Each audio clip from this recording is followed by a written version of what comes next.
بسم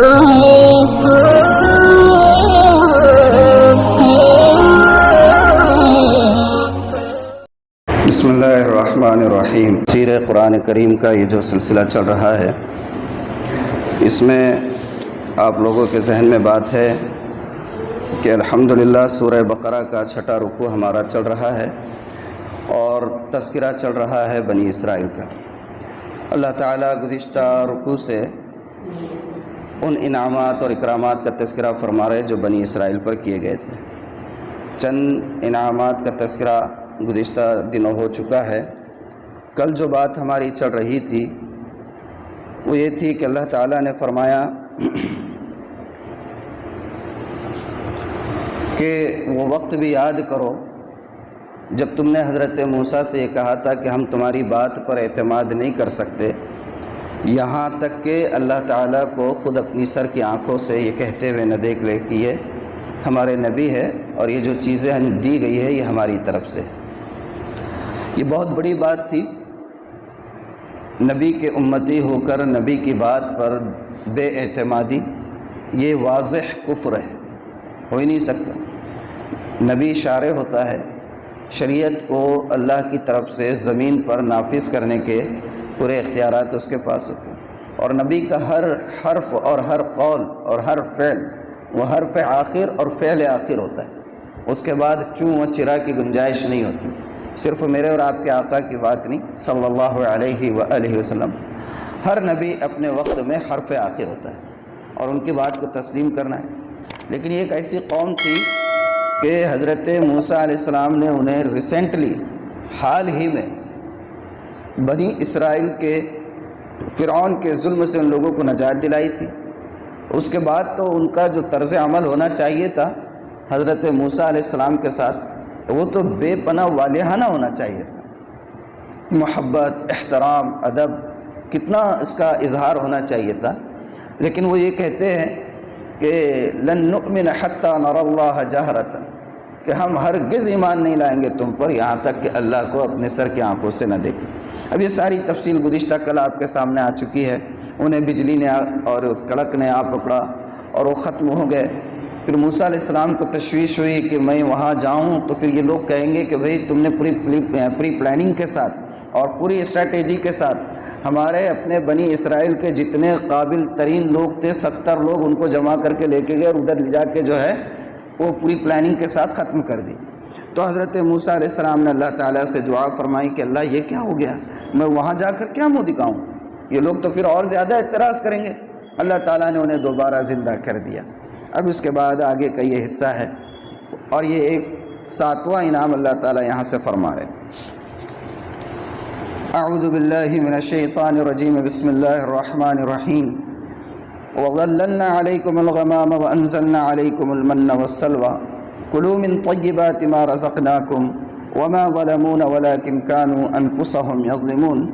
اور ترجمہ ان آیت مبارکہ کا اور اس آیت مبارکہ کا یہ ہے، اور سایہ کیا ہم نے تم پر ابر کا اور اتارا تم پر من اور سلوہ، کھاؤ پاکیزہ چیزیں جو ہم نے تم کو دی، اور انہوں نے ہمارا کچھ نقصان نہ کیا بلکہ اپنا ہی نقصان وہ کرتے رہے۔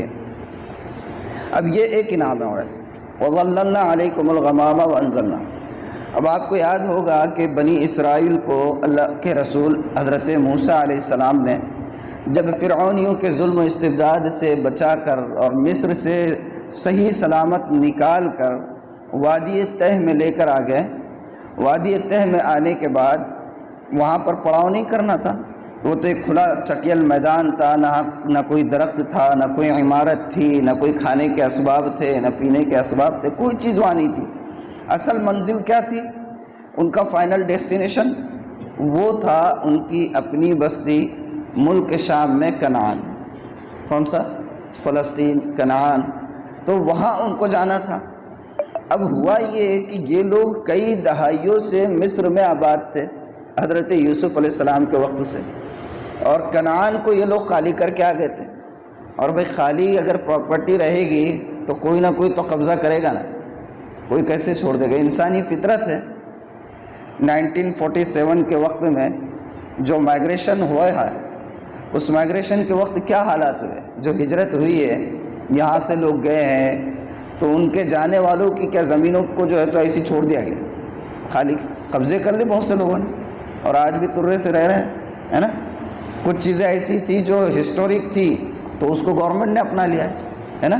جیسے مالابار ہل میں جناح ہاؤس ہے، اور بھی بہت ساری چیزیں ہیں، تو کوئی بھی خالی نہیں چھوڑتا ہے۔ ہجرت کر کے چلے گئے تو لوگ قبضے کر لیتے ہیں، ہے نا؟ تو یہ لوگ جو ہے کئی دہائیوں سے مصر میں آباد ہے۔ اب ان کا اپنا جو خاندان ہے، ان کا اپنا جو گھر ہے، جائیداد ہے، پراپرٹی ہے، وہ ہے کنعان میں۔ تو یہاں پر ایک قوم عمالقہ قابض ہوگی۔ کون سی قوم قابض ہوگی؟ عمالقہ۔ اور یہ قوم تھی بڑی طاقتور۔ کیسی قوم تھی؟ بے پناہ طاقتور، صلاحیت مند، طاقتور، بہت زیادہ طاقتور۔ وادی تہ میں یہ لوگ آگے بنی اسرائیل، تب ان سے کہا گیا کہ بھائی یہ کھلے میدان میں کیا کرو گے، جاؤ۔ عمالقہ وہاں پر قابض ہو گئے تمہاری پراپرٹی کے اوپر، تمہارے گاؤں پر، تمہارے شہر پر۔ جا کر ان سے لڑ کر جو ہے ان کو شکست دو اور اپنی زمین پر قبضہ کرو اور وہاں جا کر رہ لو، کیونکہ تم وہاں کے اصل باسی ہو، مول نواسی ہو، اصل شہری ہو، تمہارا حق ہے۔ تم جا کر ان پر اٹیک کرو، حملہ کرو، ان کو وہاں سے بھگاؤ اور کھدیڑو وہاں سے، اور جب وہ ختم ہو جائے تو پھر اپنی جگہوں پر آپ جو ہے تو قابض ہو جاؤ۔ تو ہر چیز میں یہ لوگ اپنی اصل سرشت بتا دیا کرتے تھے جب بھی ذات پر آ جاتے۔ تو حضرت موسیٰ علیہ السلام سے کہنے لگی کہ اچھا، واہ واہ، اتنی بڑی قوم کے سامنے ہم جا کے لڑنا، تم اور تمہارا رب جا کے لڑو، ہم کہیں کوئی نہیں پیچھے۔ آپ نبی ہیں نا اللہ کے، تو تم اور اللہ تعالیٰ دونوں مل کے ختم کرنا، ہم کیوں کریں گے؟ یہ بنی اسرائیل کا انداز۔ انا للہ، معمولی بات نہیں ہے۔ ہم سننے کو بہت آسانی سے سن لیتے ہیں، کہنے کو بہت آسانی سے کہہ دیتے۔ ایک وقت کے نبی کو اگر اس کی امتی اس طریقے سے جواب دے، کتنی تک۔ اور ایک ہمارے آقا کا واقعہ ہے، اللہ کے رسول صلی اللہ علیہ وسلم کسی غزوے کے وقت جو ہے لوگوں سے مشورے لے رہے کر رہے ہیں، آپ تھوڑے سے سراسیمہ ہیں، تھوڑا سا آپ کے چہرے پر اضطراب کی کیفیت ہے کہ کیا کیا جائے۔ غالباً غزوہ خندق کے وقت کی بات ہے، غزوہ احزاب کے وقت کی بات۔ تو حضرت سعد بن ابی وقاص یا حضرت قتادہ رضی اللہ عنہ اٹھ کر کھڑے ہو گئے تھے، اور انہوں نے کہا تھا کہ اللہ کے رسول آپ کیا سوچ رہے ہیں؟ آپ حکم دیجئے ہمیں کیا کرنا ہے۔ ہم جو ہیں بنی اسرائیل کی طرح نہیں ہیں جو اپنے نبی سے یہ کہے کہ تو اور تیرا رب جا کر لڑے، ہم وہ نہیں ہیں۔ آپ اگر کہیں تو ہم سمندر میں کود جائیں۔ سبحان اللہ، سبحان اللہ، کیا اللہ نے اپنے نبی کی صحبت کے لیے جن لوگوں کا انتخاب کیا۔ پوری انسانی تاریخ میں انبیاء کے بعد ان سے معزز اور ان سے زیادہ نیک خصلت، نیک سرشت، نیک فطرت، صالح فطرت ایسا کوئی طبقہ دنیا میں نہ پیدا ہوا ہے نہ ہو، صحابہ کے جیسے۔ کیا تسلی ہوئی ہوگی اللہ کے رسول، ہے نا؟ تو ان لوگوں نے اس طریقے سے کہا کہ بھئی ہم تو نہیں لڑنے والے، اب تم جاؤ اور تمہارا رب جا کے وہ دونوں لڑو۔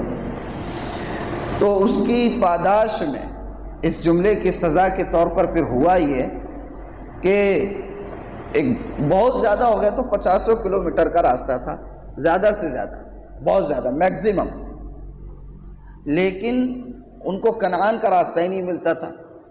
صبح نکلتے تھے جانے کے لیے کہ یہ میدان کراس کر دیں گے، بہت لمبا ہے، 40-50 کلو فار ایگزامپل، مثال کے طور پر، تو اس کو کراس کر دیں گے اور اس کے بعد باؤنڈری سے نکل گئے تو پھر اپنا جو ہے ملک شام کی سرحد شروع ہو جاتی ہے، پھر اپنے شہر کنعان اور فلسطین چلے جائیں گے۔ لیکن یہ جو جملہ انہوں نے کہا تھا اس کی نحوست ان کے پیچھے لگی کہ ان کو 40 سال لگ گئے اس میدان کو کراس کرنے۔ کتنے سال؟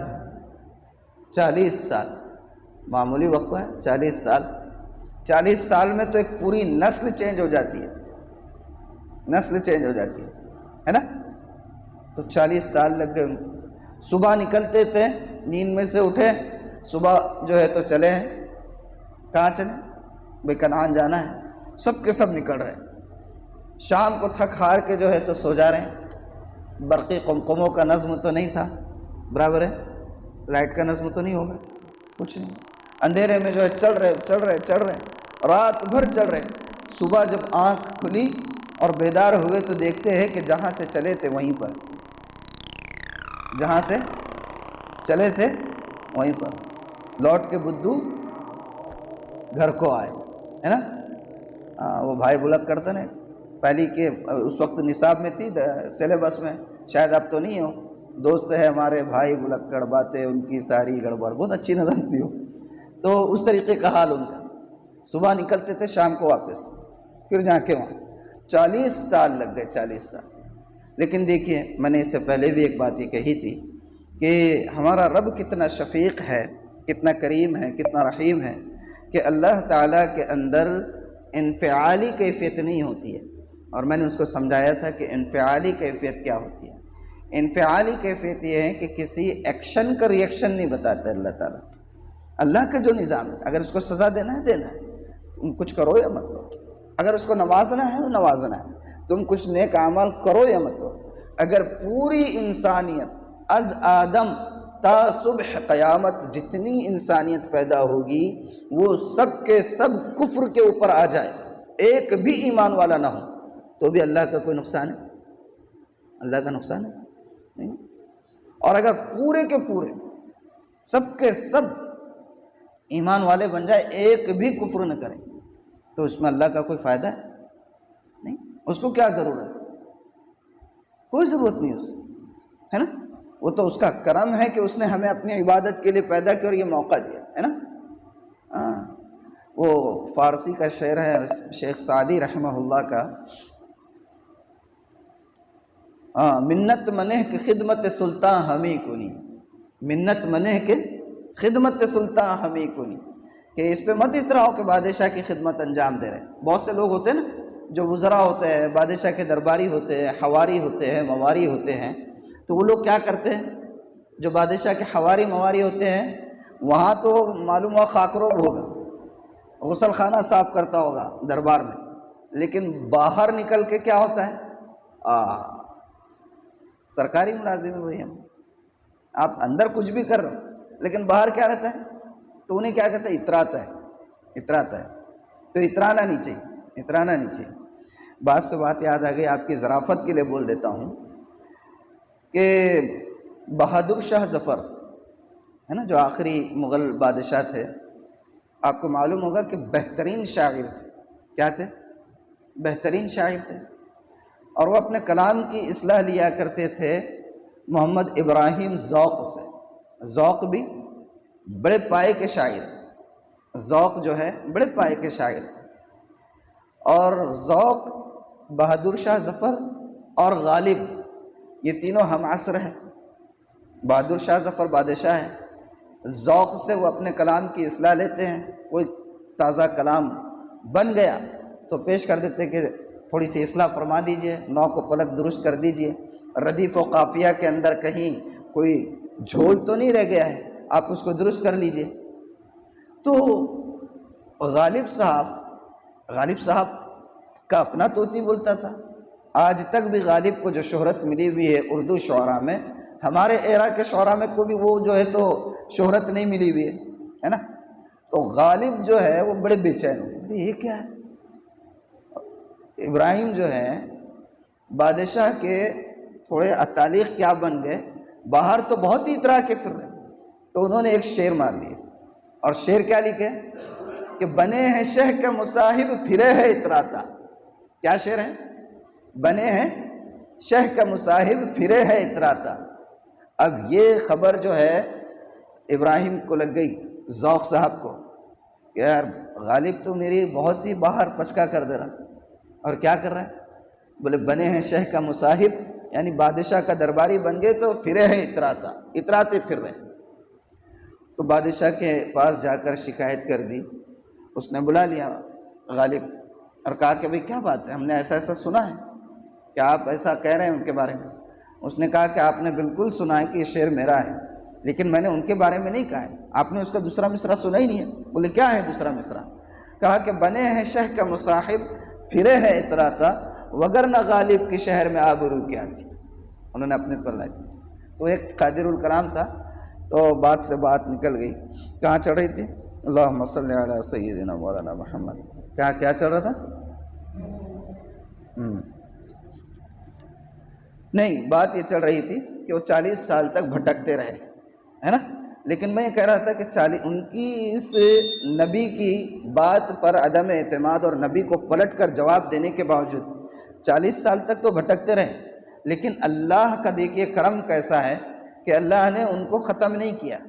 میں یہ کہہ رہا تھا کہ اللہ ایکشن کا ریئیکشن نہیں کرتا ہے، اس کو نوازنا ہے نوازنا ہے، نہیں نوازنا ہے نہیں نوازنا ہے نا، یہ اس کی اللہ تعالیٰ کی ایک خاص صفت ہے، یہ خاص صفت۔ تو اللہ نے کیا کیا، 40 سال تک تو بھٹکتے رہے لیکن انہیں محروم نہیں کیا۔ وادی صحرا ہے، کوئی درخت نہیں، پانی نہیں، کوئی عمارت نہیں، دھوپ چلچلاتی ہوئی ہے، حرارت بے پناہ زیادہ ہے، پیاس بھی لگ رہی ہوگی، کھانے کے بھی مسائل ہیں، آدمی بھوکا کتنے دن رہے گا؟ تو انہوں نے موسیٰ علیہ السلام سے کہا کہ موسیٰ اب دیکھ رہے بہت پریشان ہیں، اب دعا کر لو کچھ تو بھی کھانے پینے کا چھو جائے۔ تو حضرت موسیٰ علیہ السلام نے دعا کی کہ اللہ یہ لوگ کھلے صحرا میں ہیں، سر پر کوئی چھت نہیں ہے، سایہ نہیں ہے، دھوپ کی وجہ سے پیاس اور بھوک کا مسئلہ ہے۔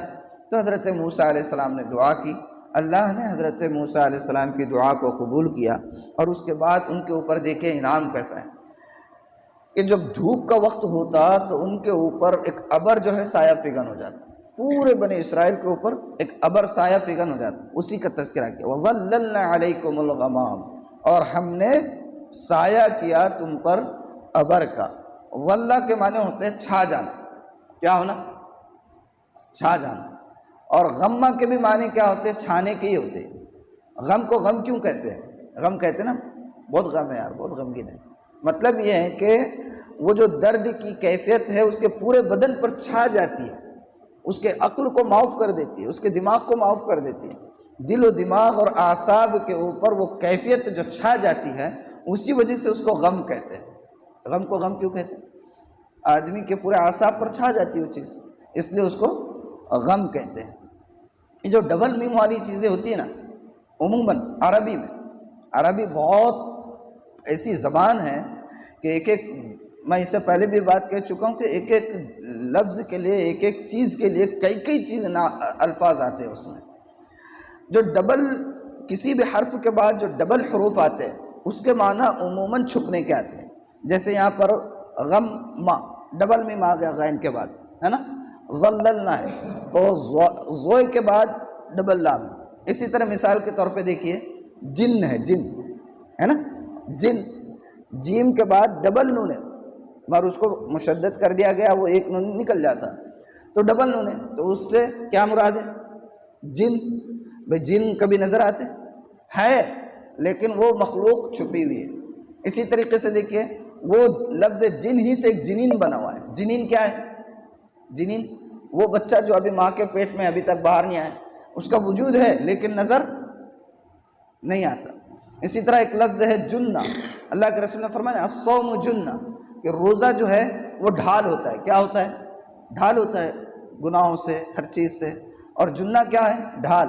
اور ڈھال کیا ہوتا ہے؟ اس کے پیچھے آدمی چھپ جاتا ہے جنگ کے اندر، معرکے کے اندر، سامنے سے اگر کوئی وار کر رہا ہے یہ ڈھال کو آگے کر دیا، یہ پیچھے چھپ گیا۔ تو ایسے یہ عربی کی جو ہے بات سے بات نہیں کر رہے، میں آپ کو بتاتا چل رہا ہوں۔ وَأَنزَلْنَا عَلَيْكُمُ الْمَنَّ وَالسَّلْوَىٰ، تو ایک تو ابر سایہ فگن کر دیا، اور دوسرے فرمایا وَأَنزَلْنَا عَلَيْكُمُ الْمَنَّ وَالسَّلْوَىٰ، اور تم پر اتارا من اور سلوہ۔ اتارنا انزلنا کہتے، اتارنے کو انزلہ، اتارنا مطلب اوپر سے۔ تو یہ ضروری نہیں ہے کہ اللہ نے قرآن میں جہاں کہیں پر بھی لفظ انزلہ استعمال کیا ہو تو فرشتوں ہی کے ذریعے کوئی چیز ڈائریکٹ اتاری گئی ہو، ایسا نہیں ہوتا ہے۔ اللہ نے جیسے قرآن میں فرمایا وَأَنزَلْنَا الْحَدِيدَ، ہم نے لوہے کو اتارا، تو کیا آسمان سے لوہا اترا ہے؟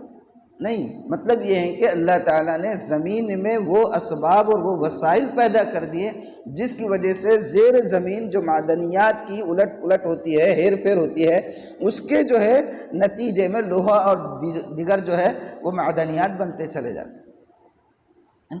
اسی طرح اللہ تعالیٰ نے فرمایا وَأَنزَلْنَا عَلَيْكُمْ لِبَاسًا، ہے نا، کہ ہم نے تمہارے لیے لباس اتارا۔ اب آسمان سے کہ لباس اترتے ہیں، کپڑے اترتے نہیں، اللہ نے آسمان سے بارش اتاری، بارش کی وجہ سے زمین سے روئی اگی اور اس روئی سے کپڑے بنے، لباس بنا، تو یہ مطلب ہوتا ہے نا۔ وَأَنزَلْنَا عَلَيْكُمُ الْمَنَّ وَالسَّلْوَىٰ، اور ہم نے اتارا تم پر من اور سلوہ۔ تو مطلب یہ ہے کہ کوئی فرشتے لے کر نہیں آتے تھے آسمانوں سے، بلکہ یہ ہے کہ من جو ہے وہ ایک جیسے گوند ہوتا ہے نا، چکٹ چکٹ تھوڑا سا، لیکن بے پناہ یعنی کہ لذیذ ہوتا تھا وہ من، جیسے شہد کی طرح، شہد سے بھی زیادہ میٹھا، اور مفسرین نے لکھا ہے کہ دودھ سے زیادہ سفید ہوتا تھا۔ جیسے ہم آج کل آسانی سے اور سمجھ سکتے ہیں، جیسے جیلی ہوتی ہے، جیلی ٹائپ کا، اس انداز کی چیزیں ہوتی ہیں جو صبح صبح جو ہے شبنم کے قطرے جیسے پڑے ہوتے ہیں، جب وہ نیند سے بیدار ہوتے تھے بالکل ارلی مارننگ، صبح صادق کے وقت میں، تو جیسے جب وہ نیند سے بیدار ہو رہے ہیں تو پڑے ہوئے ہوتے تھے شبنم کی طرح، اور اس کو اٹھا کر وہ لوگ لے لیتے تھے، جی بھر کے جتنا چاہے کھا سکتے تھے۔ اور سلوہ کیا تھا؟ سلوہ ایک پرندہ تھا بٹیر کی شکل کا، تیتر اور بٹیر ہوتے ہیں، تو مفسرین نے لکھا ہے کہ سلوہ جو ہے وہ بٹیر کی شکل کا ایک پرندہ تھا، اور وہ پرندہ بھی کیا کرتا تھا، وہ پرندے بہت جھنڈ کے جھنڈ جو ہے آ کر ایک ساتھ جو ہے، تو یہ لوگ جہاں پر پڑاؤ کیے ہوئے ہوتے وہ آ کر بیٹھ جاتے۔ اب اگر کوئی چھوٹا سا بچہ بھی اس پرندے کو پکڑنے کے لیے جاتا تو پرندہ حرکت نہیں کرتا تھا، کیونکہ وہ بھیجا ہی گیا تھا ان کے لیے۔ اتنا اللہ نے ان کے لیے نظام کر دیا۔ دیکھیں اتنی نافرمانیوں کے باوجود اللہ کریم، اللہ سے مانگنا چاہیے۔ کلوا من طیبات ما رزقناکم، پھر فرما رہے اللہ تعالیٰ کھاؤ پیو پاکیزہ چیزیں جو ہم نے تم کو دی۔ وما ظلمونا ولکن کانوا انفسهم یظلمون، اور انہوں نے ہمارا کچھ نقصان نہیں کیا بلکہ اپنا ہی نقصان وہ لوگ کرتے رہے۔ یہ ساری خباثتیں جو لوگ کرتے رہے، جو ساری شرارتیں کرتے رہے، تو اس سے نقصان کس کا ہوا؟ اللہ کا ہوا۔ اللہ کا کوئی نقصان نہیں، وہ لوگ اپنے ہی پیروں پر کلاڑی مار رہے تھے۔ اگر وہ سیدھے سے ان کو جب کہا گیا تھا کہ کنعان چلے جاؤ، وہاں پر جو عمالقہ قوم ہے ان کو وہاں سے کھدیڑو اور خود جا کر بس جاؤ، حضرت موسیٰ علیہ السلام کی قیادت میں چلے جاتے اور وہاں جا کر جو ہے تو ان سے جنگ کر لیتے۔ وقت کے نبی اگر ساتھ ہے تو ان کو آگے سوچنے کی ضرورت ہی نہیں تھی۔ اللہ فیصلے جو ہے نبی کے ہوتے ہوئے جو اس وقت مناسب ہوتے برابر فرما دیتے، لیکن ان کی موٹی عقل میں اتنی بات نہیں آئی، انہوں نے پلٹ کر حضرت موسیٰ علیہ السلام سے کچھ کہا اور اس کے نتیجے میں 40 سال تک بھٹکتے رہے۔ تو یہ لوگ نقصان اپنے ہی کرتے رہے، ہر چیز میں نقصان اپنا کرتے ہیں۔ حضرت موسیٰ علیہ السلام گئے تورات لانے، ادھر بچڑے کی پوجا شروع کر دی، اس کے پھر نتیجے میں کیا ہوا؟ اس کے نتیجے میں ہزاروں لوگ ایک ہی رات میں قتل کر دیے گئے ان کی توبہ قبول ہونے کے لیے۔ جب بھی کچھ حرکت کیے، پورے طور پر تو نیست و نابود نہیں کیے گئے، لیکن سزا ضرور دی گئی، اور آج بھی یہی حال ہے۔ کیا ہے؟ اکنامک پر پورے ورلڈ کی قابض ہے، پورے ورلڈ کی قابض ہے، لیکن جو ہے بھلے وہ اٹیک کر رہے کچھ بھی ہو، لیکن سکون تو بہرحال نصیب نہیں ہے۔ زندگی اسی میں جا رہی ہے ان کی، اس کے ساتھ ساز باز کر، اس کے ساتھ ساز باز کر، اس کے ساتھ جو ہے تو تعلقات بڑھانے کی کوشش کر، اور پھر ادھر سے جو ہے تو کچھ مسائل پیدا ہو۔ ضربت علیہم الذلۃ والمسکنۃ وباءوا بغضب من اللہ، اس کی عملی تفسیر ہم اپنے سر کی آنکھوں سے دیکھ رہے ہیں۔ تو یہ ساری چیزیں ہیں۔ اب اس کے بعد یہ ایک ہی آیت ہو پا رہی ہے ہماری، اب اس کے بعد جو اگلی آیت ہے اس میں بھی اور ایک نعمت کا تذکرہ ہے، وہ بھی پڑھ لیں۔ کیا ٹائم ہو رہا ہے جی؟ پڑھ لیں، اور ایک آیت پڑھ لیتے ہیں نا۔ پھر اللہ تعالیٰ نے فرمایا وَإِذْ قُلْنَا ادْخُلُوا هَٰذِهِ الْقَرْيَةَ فَكُلُوا مِنْهَا حَيْثُ شِئْتُمْ رَغَدًا وَادْخُلُوا الْبَابَ سُجَّدًا وَقُولُوا حِطَّةٌ نَغْفِرْ لَكُمْ خَطَايَاكُمْ وَسَنَزِيدُ الْمُحْسِنِينَ، اور اس وقت کو بھی یاد کرو جب ہم نے کہا کہ داخل ہو جاؤ اس شہر میں، فَكُلُوا مِنْهَا حَيْثُ شِئْتُمْ رَغَدًا، اور کھاتے پھرو اس میں جہاں چاہو فراغت سے، ہے نا۔ وَادْخُلُوا الْبَابَ سُجَّدًا، اور داخل ہو دروازے میں سجدہ کرتے ہوئے، وَقُولُوا حِطَّةٌ، اور کہتے جاؤ بخش دیتے، نغفر لکم خطایاکم، اگر تم یہ کہتے ہوئے جاؤ گے تو ہم جو ہے تمہارے گناہوں کو معاف کر دیں گے، تمہارے قصوروں کو معاف کر دیں گے۔ وَسَنَزِيدُ الْمُحْسِنِينَ، اور زیادہ بھی دیں گے نیکی کرنے والوں کو۔ اور نیکی کرنے والے کون ہیں؟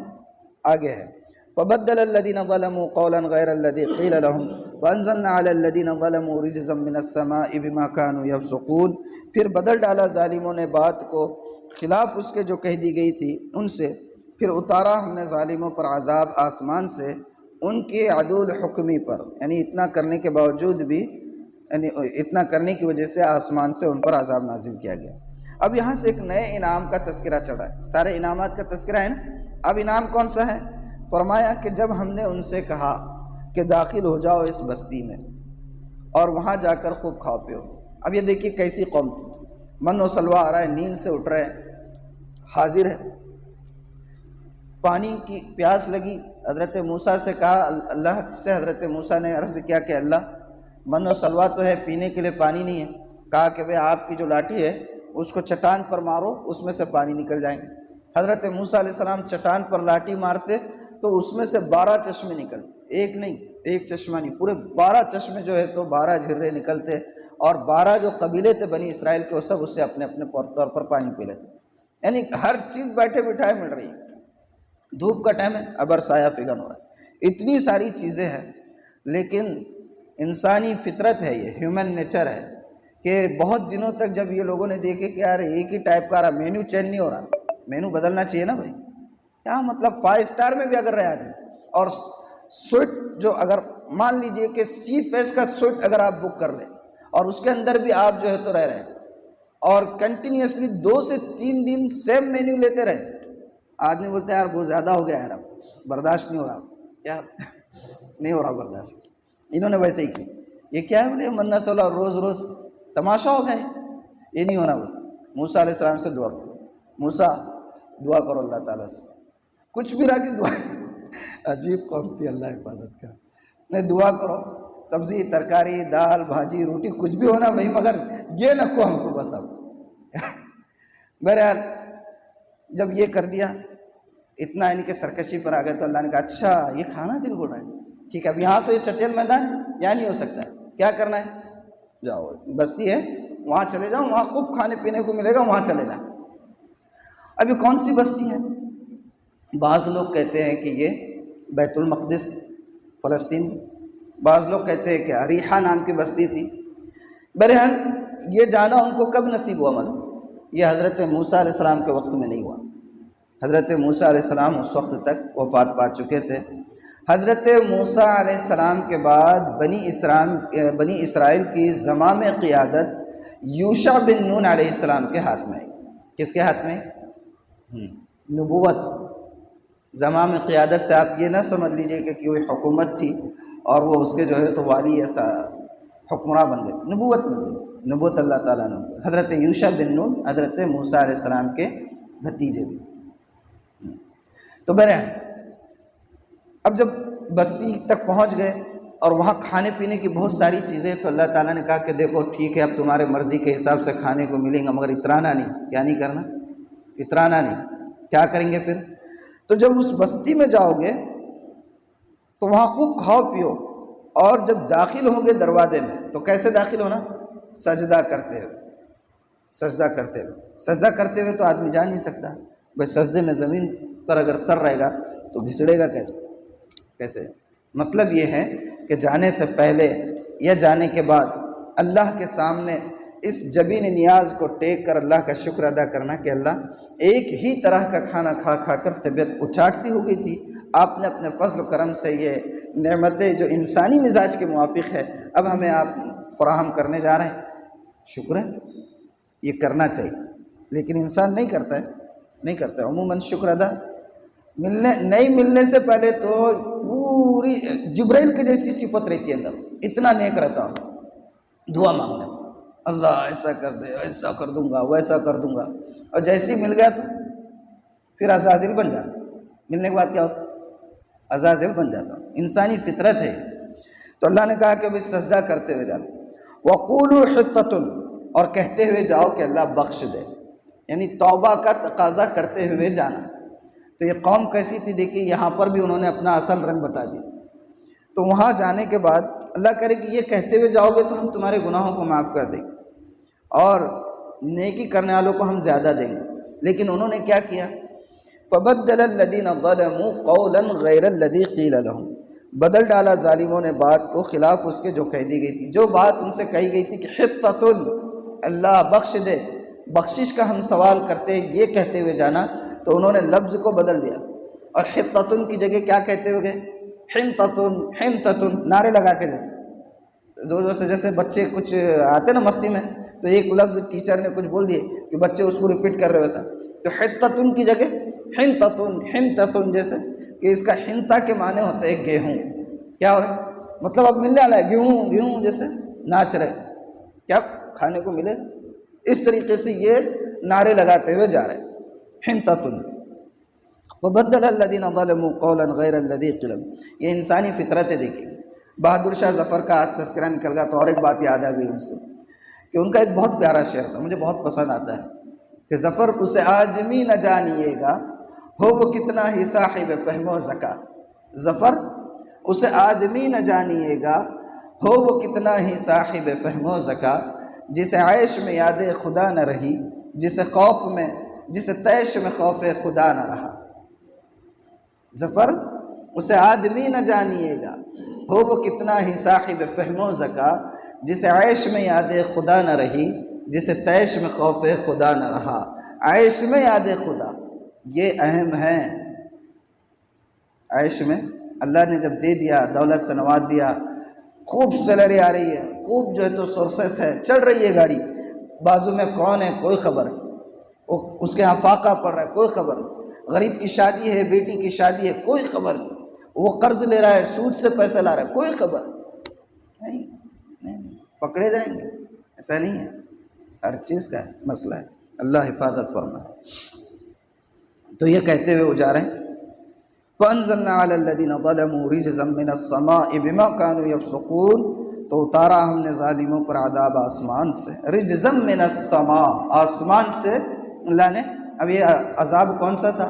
مفسرین نے لکھا ہے کہ طاعون کے اندر مبتلا ہو، اور ایسا طاعون آیا کہ ایک جھٹکے میں 50,000 مر گئے۔ کتنے مر گئے؟ 50,000، گنتی کے معمولی نہیں بلکہ 50,000 سے زائد لوگ ایک جھٹکے میں مر گئے۔ کچھ بھی خباثت کرتے تھے ڈائریکٹ 25,000 50,000 1,00,000 تو صاف ہو جاتا، صاف ہو جاتا، ان کی نسل بڑھنے ہی نہیں پائی۔ آج بھی وہ لمیٹڈ ہے، پوری دنیا سے کوشش کر رہے ہیں کہ وہ کوئی نہ کوئی جو جیوش ہے، وہ جیوش آ کے جو ہے، جیوز آ کے جو ہے وہاں پر فلسطین میں آباد ہو جائے، دے رہے ہیں، لالچ دے رہے ہیں، پیسے دے رہے ہیں، پراپرٹی دے رہے ہیں، دوسروں کی پراپرٹی پر قبضہ کر رہے ہیں اور ان کو لا کے بسا رہے زبردست۔ آج بھی وہی کر رہے ہیں، لیکن بڑھ نہیں رہی ہے، نسل نہیں بڑھ رہی، بڑھ رہی جہاں کی وہیں چاہے، ہے نا۔ بما کانوا یفسقون، اور یہ جو آسمان سے عذاب طاعون کی شکل میں اتارا گیا، کیوں اترا؟ ان کی کرتوتوں کی وجہ سے، انہوں نے جو حکم عدولی کی اس کی وجہ سے یہ آسمان سے عذاب اترا۔ اور آج بھی اللہ کا اصول یہی ہے۔ اللہ نے قرآن میں کہا وَمَا أَصَابَكُم مِّن مُّصِيبَةٍ فَبِمَا كَسَبَتْ أَيْدِيكُم، کہ جو کچھ بھی مصیبت تم پر آتی ہے یہ تمہارے کرتوت کا نتیجہ ہوتی ہے۔ ہمیں مت بلیم دینا کہ اللہ یہ کیا ہو رہا ہے، اللہ ایسا کیوں ہو رہا ہے، نہ، جائزہ لو اپنا کہ کیوں ہو رہا ہے۔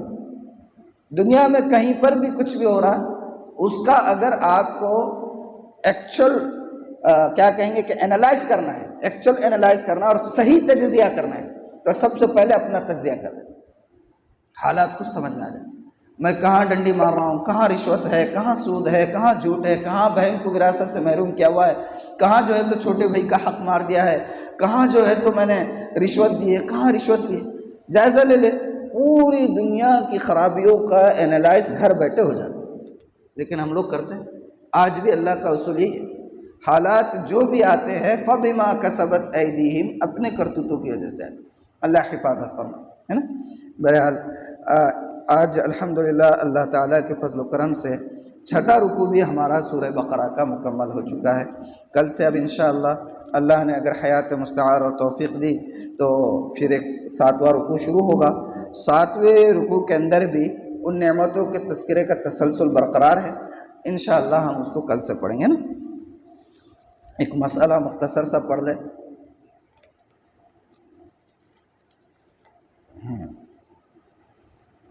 فجر اور عصر کے بعد نماز جنازہ، ہے نا، کیونکہ یہ مکروہ اوقات ہوتے ہیں نا، مکروہ اوقات میں نماز جنازہ پڑھیں گے نہیں۔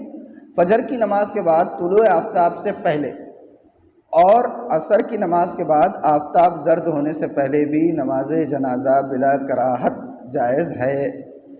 نماز جنازہ فجر کے بعد، عصر کے بعد، غروب کے وقت، طلوع کے وقت بغیر کسی کراہیت کے نماز جنازہ پڑھی جا سکتی ہے، پڑھنی چاہیے، تاخیر نہیں کرنی چاہیے، اس لیے کہ جب میت انتقال ہو جاتا ہے، تیار ہو جاتا ہے نوشا، تو پھر اس کی خواہش یہ ہوتی ہے کہ بھئی مجھے میری منزل پہ پہلے پہنچا دیا جائے، بے چینی ہوتی ہے میت، اور اس کے آخری منزل تک پہنچانا یہ سب سے اہم کام ہے نا۔